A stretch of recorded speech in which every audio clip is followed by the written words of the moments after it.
লা হাওলা ওয়ালা কুওয়াতা ইল্লা বিল্লাহ পড়লে কি হয়, এই বাক্যটা কিন্তু আমরা সকলেই জানি। তিরমিজি শরীফের ভিতরে হাদিস এসেছে, আবু দাউদ শরীফের ভিতরে হাদিস এসেছে, সিয়াসিত্তার ম্যাক্সিমাম হাদিসের কিতাবের ভিতরে হাদিস এসেছে।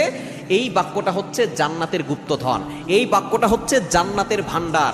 সুতরাং এই বাক্য পড়লে কি হবে এবং কতবার পড়লে আপনি এই বাক্য দ্বারা ফজিলত পেতে পারবেন, উপকার পাবেন, এটা কিন্তু আমরা অনেকেই জানি না। বিশেষ করে লা হাওলা ওয়ালা কুওয়াতা ইল্লা বিল্লাহিল আলিয়্যিল আযীম বাক্যটা ছোট্ট, কিন্তু এটার ভিতরে আল্লাহর বরত্বের ঘোষণা আছে।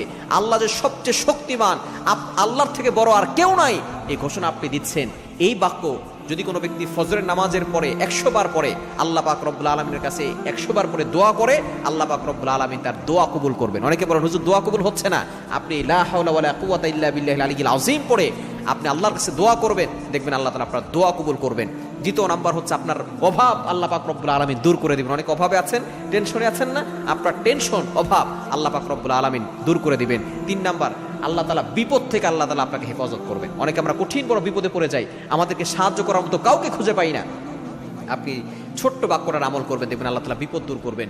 দুশমনের দুশমনি থেকে আল্লাহ আপনাকে হেফাজত করবেন এবং আল্লাহ পাক রব্বুল আলামিন সকল কষ্ট দূর করবেন, বালা মুসিবত দূর করবেন। শুধু তাই না, আল্লাহ পাক রব্বুল আলামিন সকল অশান্তি, দুশ্চিন্তা, ডিপ্রেশনে যারা আছেন, ফ্রাস্ট্রেটেড পিপল, সবসময় টেনশন করে থাকেন, আপনি পড়েন লা হাওলা ওয়ালা কুওয়াতা ইল্লা বিল্লাহিল আলিয়্যিল আযীম। বাক্য ছোট্ট এবং সহজ বাক্য, সকলেই আমরা জানি। এই বাক্যের মাধ্যমে আল্লাহ পাক রব্বুল আলামিন আপনার রিজিকের ব্যবস্থা করবেন, অভাব দূর করবেন, কষ্ট দূর করবেন, শান্তির ব্যবস্থা করবেন। সুতরাং এই বাক্য যত বেশি পারবেন তত বেশি পড়বেন, দেখবেন আল্লাহ পাক রব্বুল